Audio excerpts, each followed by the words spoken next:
मैं कहूंगा सरदार पटेल, आप सब कहेंगे अमर रहे, अमर रहे। सरदार पटेल, सरदार पटेल, सरदार पटेल। सरदार पटेल की 150वीं जयंती का ऐतिहासिक अवसर एकता नगर की ये दिव्य सुबह, ये विहंगम दृश्य सरदार साहब के चरणों में हमारी उपस्थिति, आज हम सब एक महान क्षण के साक्षी बन रहे हैं। देश भर में हो रही एकता दौड़, रन फॉर यूनिटी, कोटि कोटि भारतीयों का उत्साह, हम नए भारत की संकल्प शक्ति को साक्षात महसूस कर रहे हैं।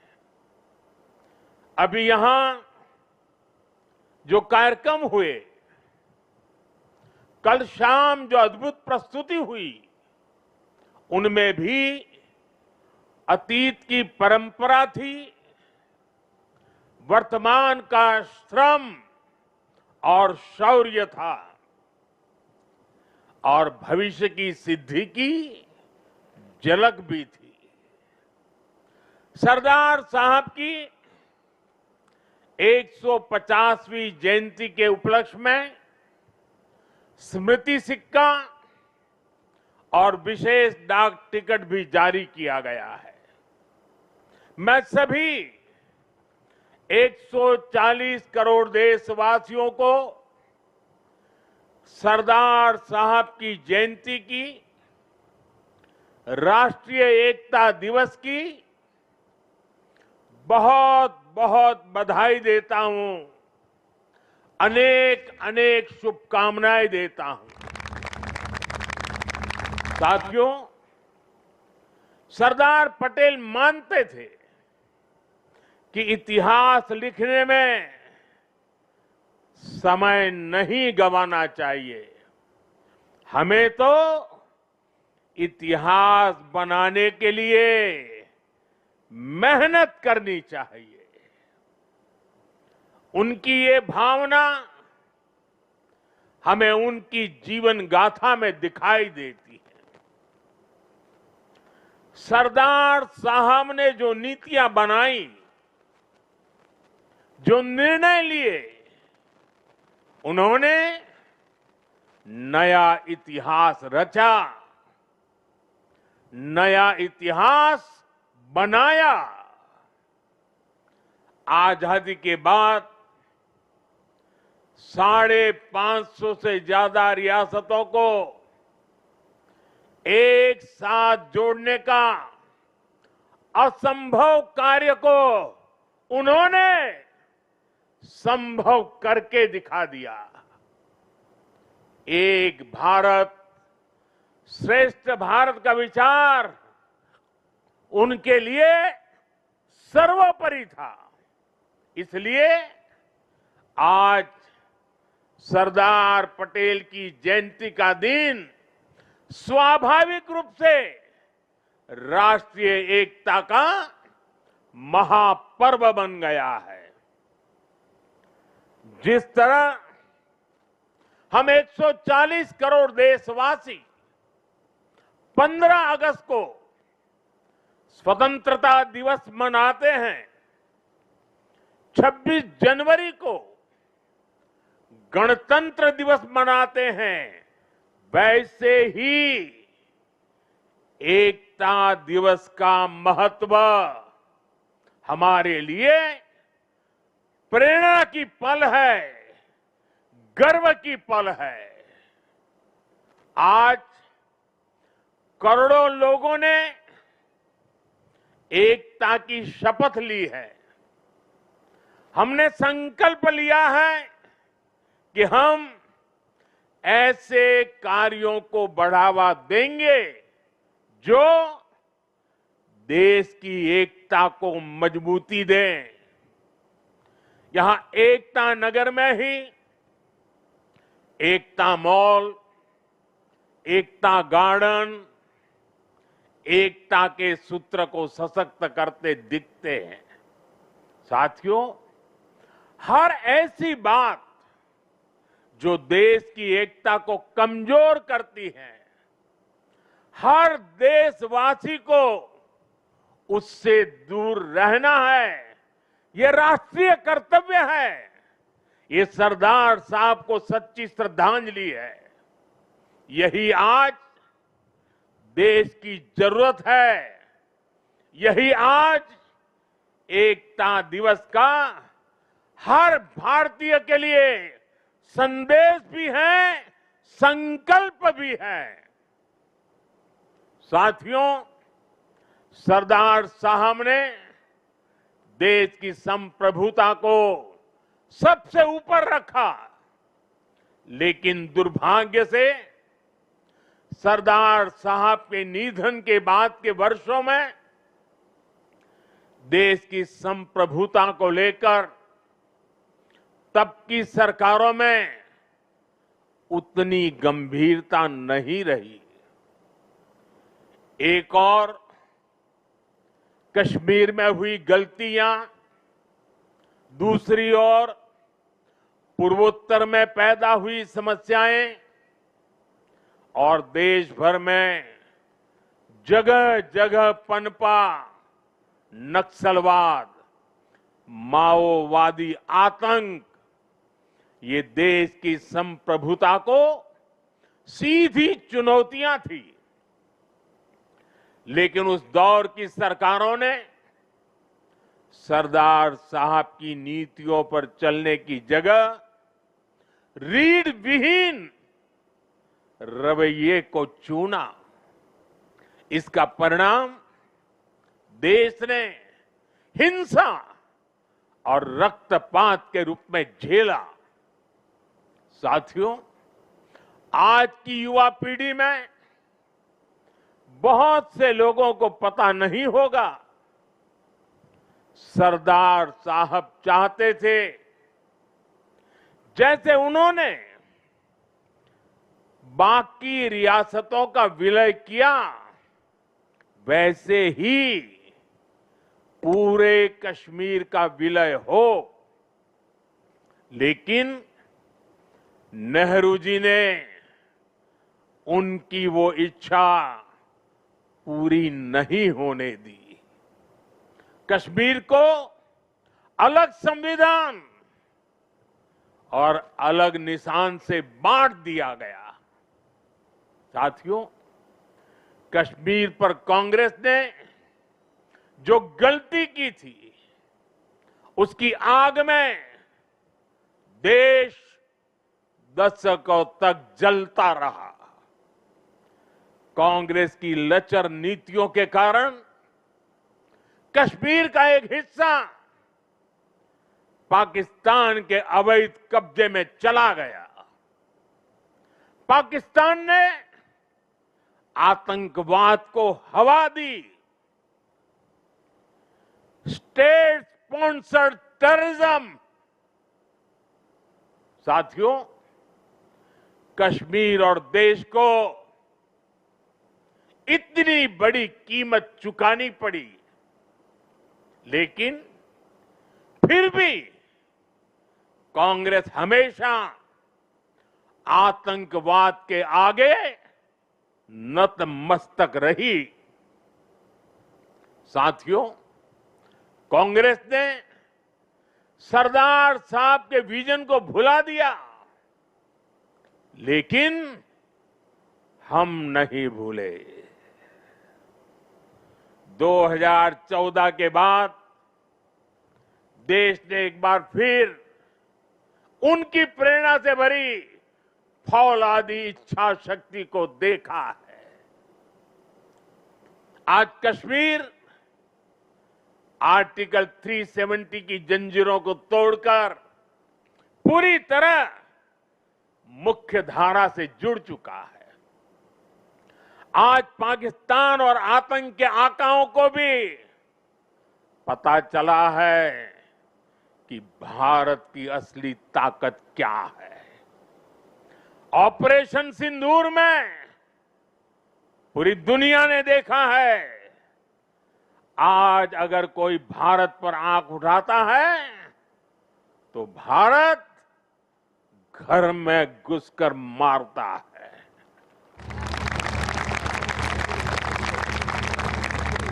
हर बार भारत का जवाब पहले से बड़ा होता है, पहले से ज्यादा निर्णायक होता है। ये भारत के दुश्मनों के लिए एक संदेश भी है। ये लौह पुरुष सरदार पटेल का भारत है। ये अपनी सुरक्षा और सम्मान से कभी भी समझौता नहीं करता है। साथियों, राष्ट्रीय सुरक्षा को लेकर पिछले 11 साल में भारत की सबसे बड़ी सफलता है नक्सलवाद, माओवादी आतंक की कमर तोड़ना। 2014 से पहले हमारे देश में हालत ऐसी थी कि देश के भीतर, देश के बीचों बीच नक्सली माओवादी अपनी हुकूमत चलाते थे। नक्सली क्षेत्रों में देश का संविधान नहीं चलता था।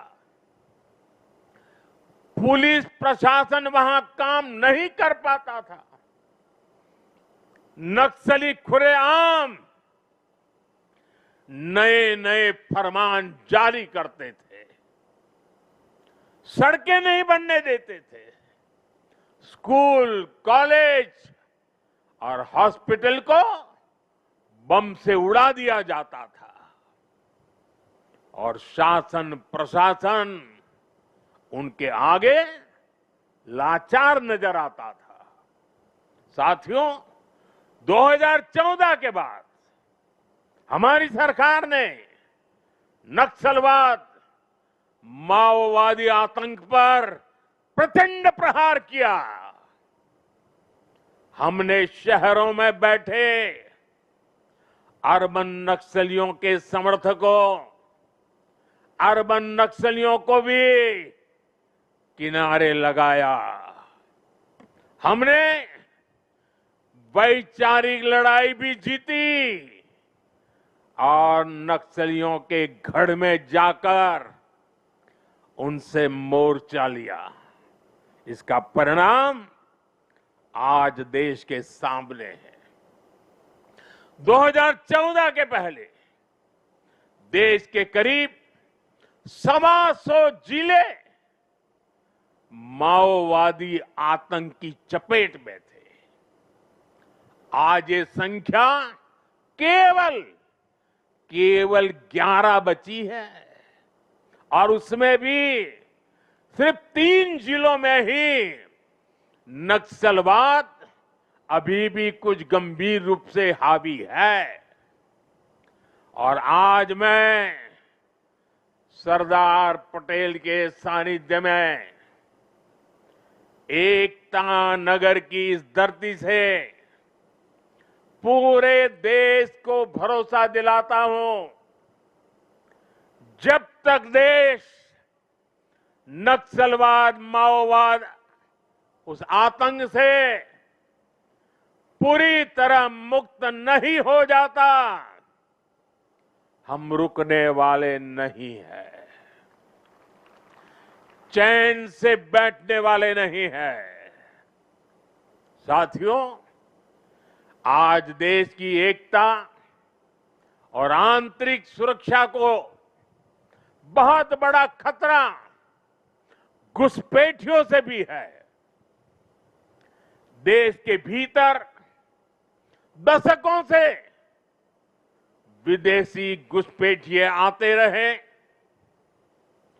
वो देशवासियों के संसाधनों पर कब्जा करते रहे, डेमोग्राफी का संतुलन बिगाड़ते रहे, देश की एकता दांव पर लगाते रहे। लेकिन पुरानी सरकारें इतनी बड़ी समस्या पर आंख मूंदे रही। वोट बैंक की राजनीति के लिए राष्ट्र की सुरक्षा को जानबूझकर खतरे में डाला गया। अब पहली बार देश ने इस बड़े खतरे के खिलाफ भी निर्णायक लड़ाई लड़ने की ठानी है। लाल किले से मैंने डेमोग्राफी मिशन का ऐलान किया है, लेकिन साथियों, अब आज जब हम इस विषय को गंभीरता से उठा रहे हैं, तो कुछ लोग देश हित से ज्यादा अपने स्वार्थ को ऊपर रख रहे हैं। ये लोग घुसपैठियों को अधिकार दिलाने के लिए राजनीतिक लड़ाई लड़ रहे हैं। इनको लगता है कि देश एक बार टूट गया, आगे भी टूटता रहे, इनको कोई फर्क नहीं पड़ता। जबकि सच्चाई ये है कि अगर देश की सुरक्षा और पहचान खतरे में आएगी, तो हर व्यक्ति खतरे में आएगा। इसलिए हमें आज राष्ट्रीय एकता दिवस पर फिर से संकल्प लेना है। हम भारत में रह रहे हर घुसपैठिए को बाहर निकाल करके ही रहेंगे।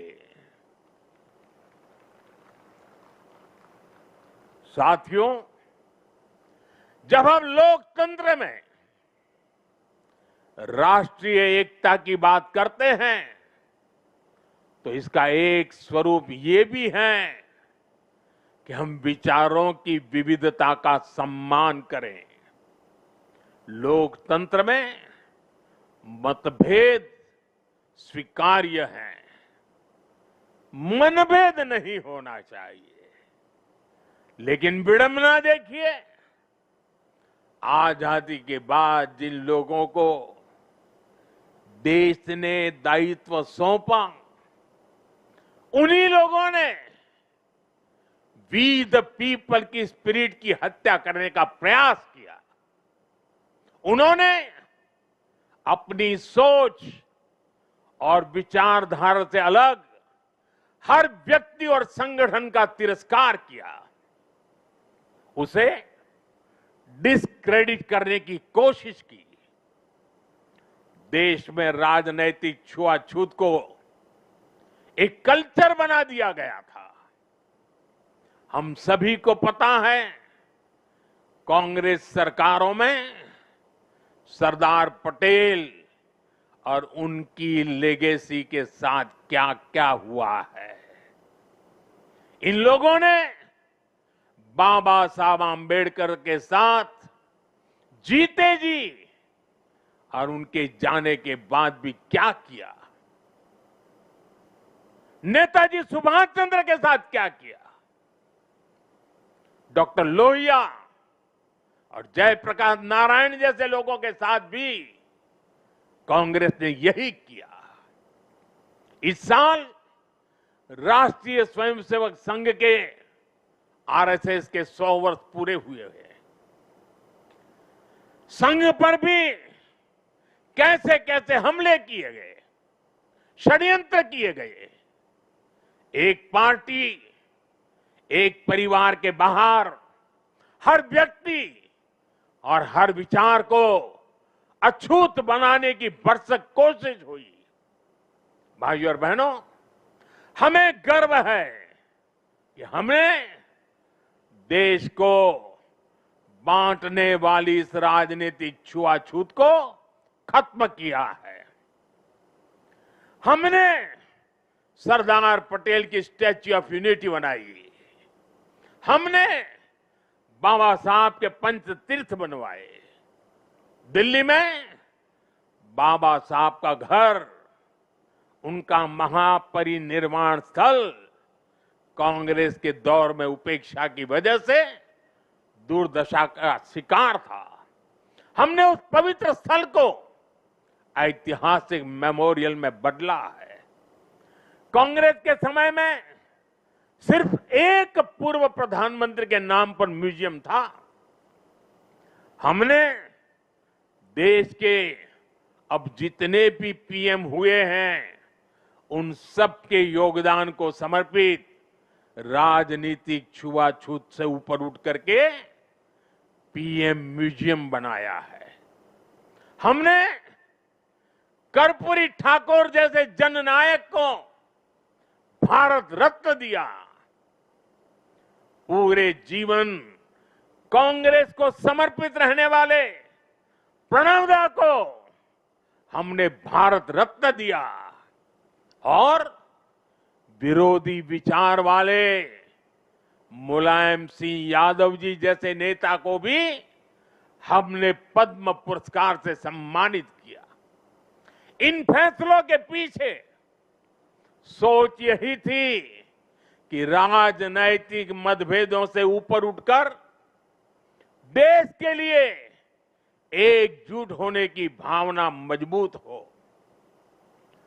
ऑपरेशन सिंदूर के बाद विदेशों में गए हमारे सर्वदलीय प्रतिनिधि मंडल में भी हमने एकता की इस झलक को देखी है। साथियों, राजनीतिक हितों के लिए देश की एकता पर प्रहार की सोच ये गुलामी की मानसिकता का हिस्सा है। कांग्रेस ने अंग्रेजों से केवल पार्टी और सत्ता ही नहीं पाई, बल्कि कांग्रेस ने गुलामी की मानसिकता को भी आत्मसात कर लिया था। आप देखिए, अभी कुछ दिन बाद ही हमारे राष्ट्रगीत वंदे मातरम के 150 साल होने जा रहे हैं। 1905 में जब अंग्रेजों ने बंगाल का विभाजन किया, उसके प्रतिरोध में वंदे मातरम हर देशवासी का स्वर बन गया था।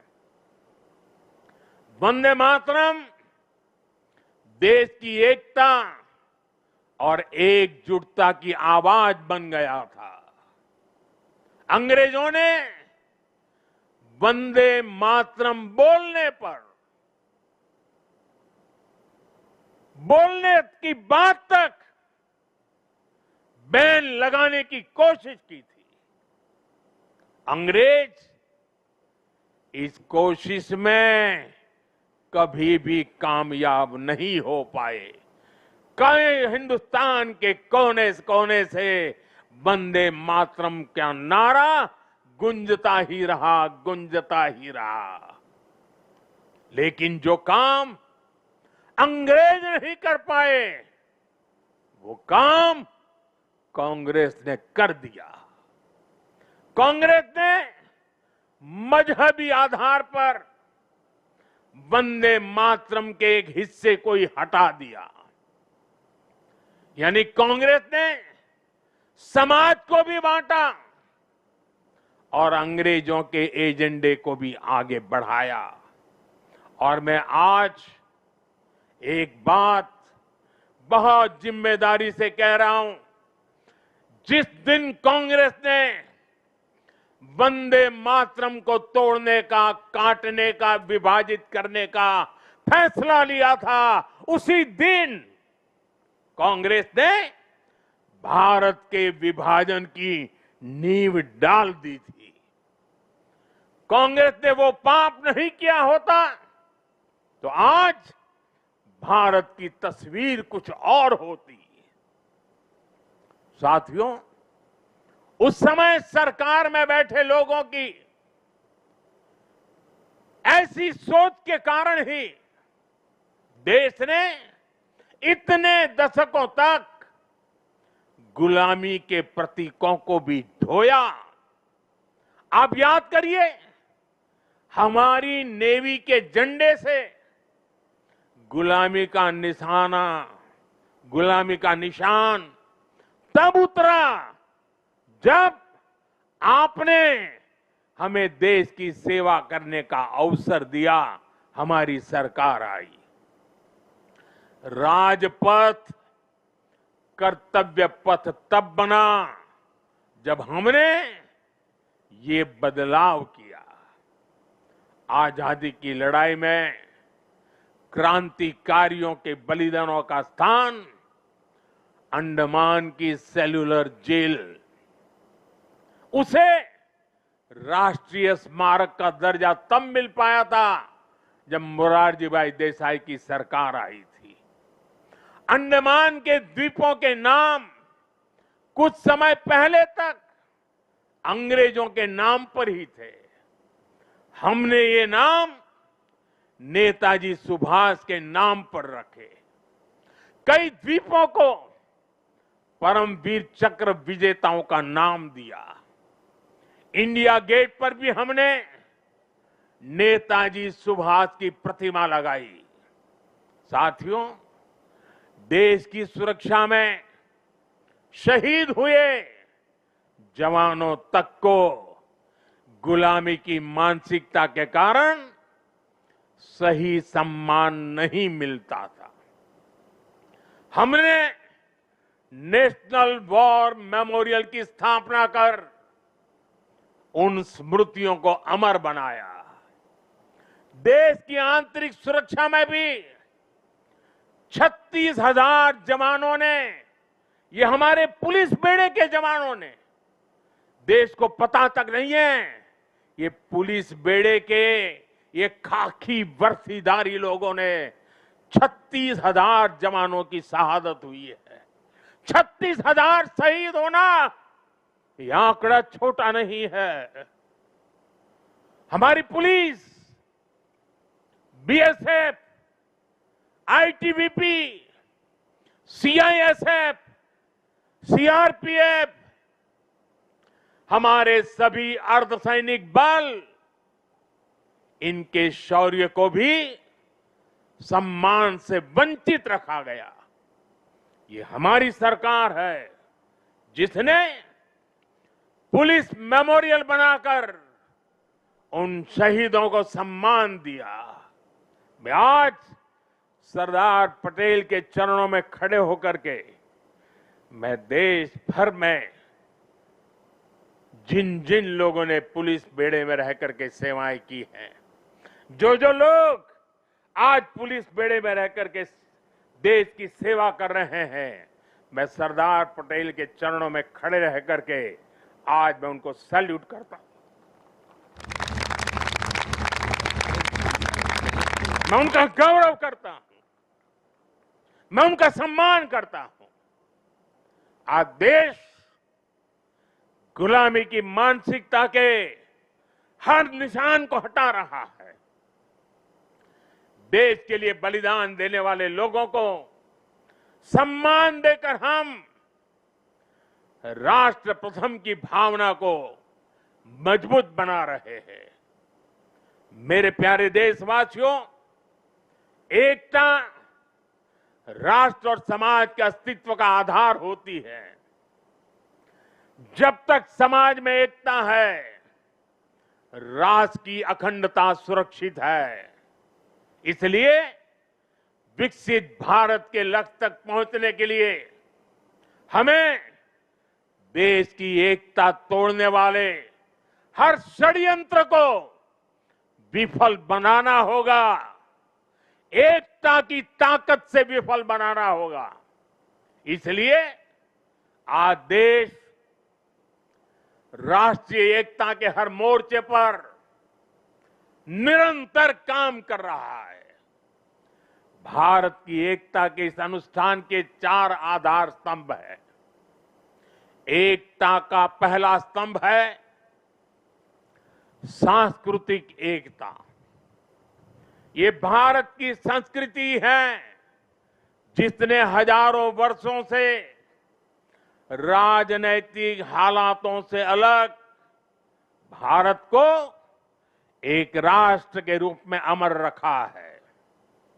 हमारे 12 ज्योतिर्लिंग, 7 पुरियां, 4 धाम, 50 से अधिक शक्तिपीठ, तीर्थ यात्राओं की परंपरा, ये वो प्राण ऊर्जा है जो भारत को एक चैतन्य राष्ट्र बनाती है।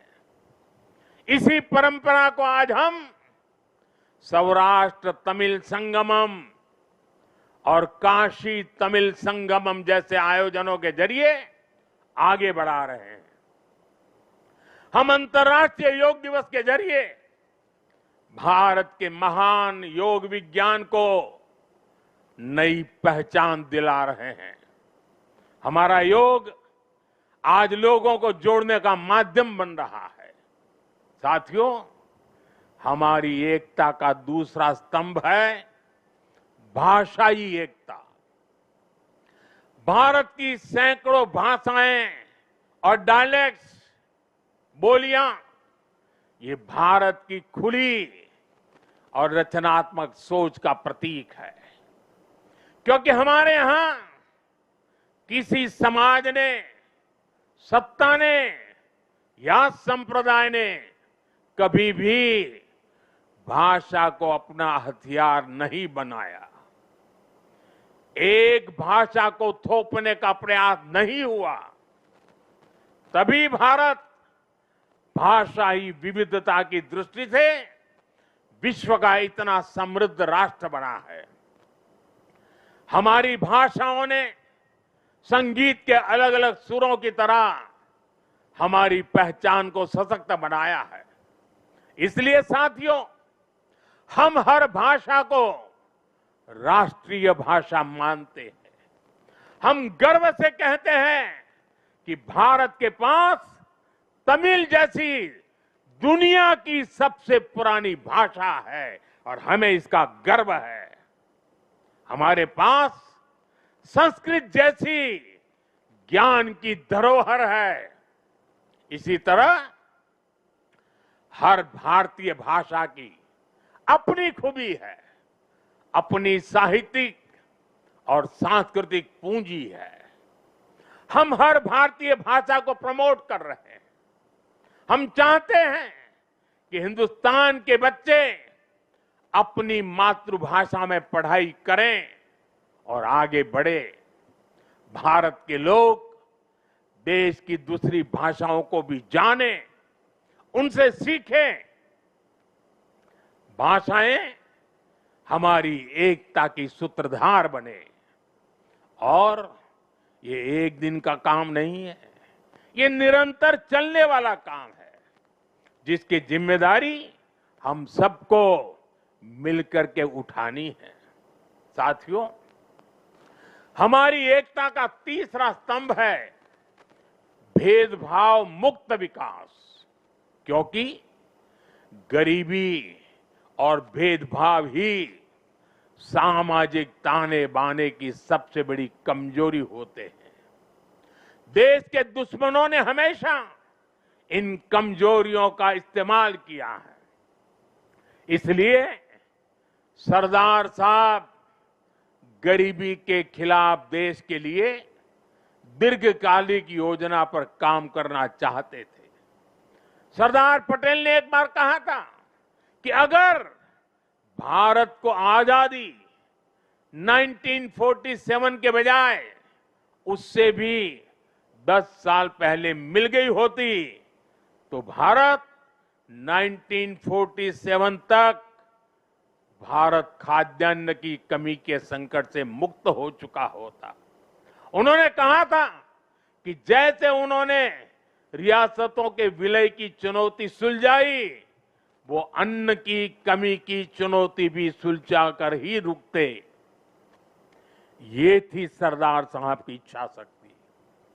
बड़ी से बड़ी चुनौती से निपटने के लिए हमें यही इच्छा शक्ति दिखानी होती है। और मुझे गर्व है कि हमारी सरकार सरदार साहब के इन अधूरे संकल्प को भी पूरा करने में लगी है। बीते एक दशक में हमने 25 करोड़ देशवासियों को गरीबी से बाहर निकाला है। आज करोड़ों गरीबों को घर मिल रहा है, घर घर साफ पानी पहुंच रहा है, मुफ्त इलाज की सुविधा मिल रही है। यानी हर नागरिक के लिए गरिमापूर्ण जीवन, ये आज देश का मिशन भी है और विजन भी है।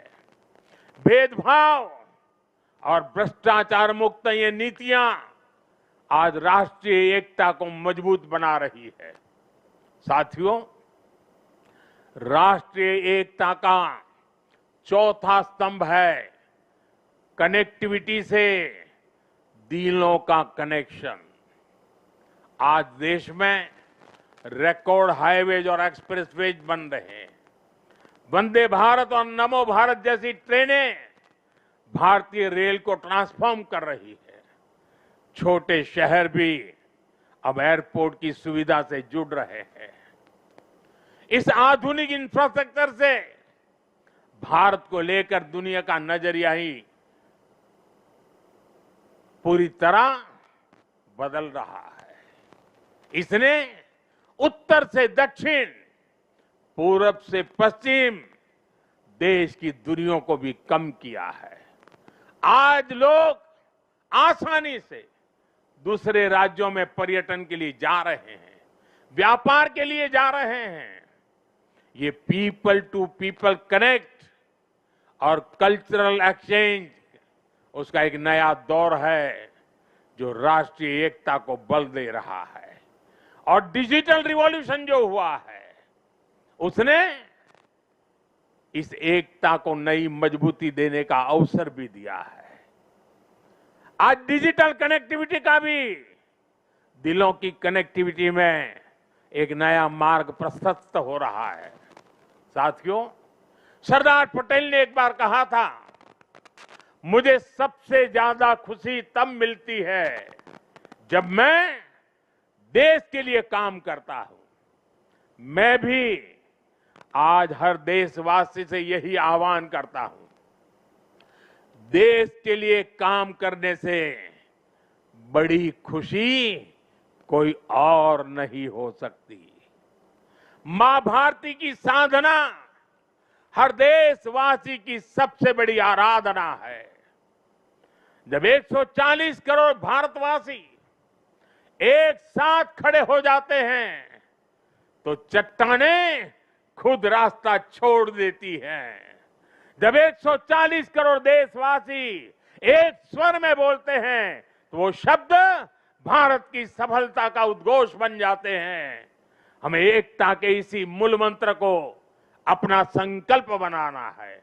हमें बंटना नहीं है, हमें कमजोर नहीं पड़ना है।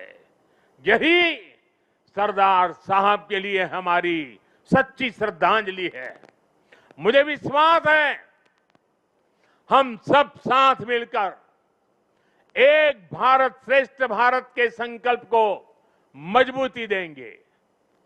हम साथ मिलकर विकसित भारत और आत्मनिर्भर भारत के सपने को पूरा करेंगे।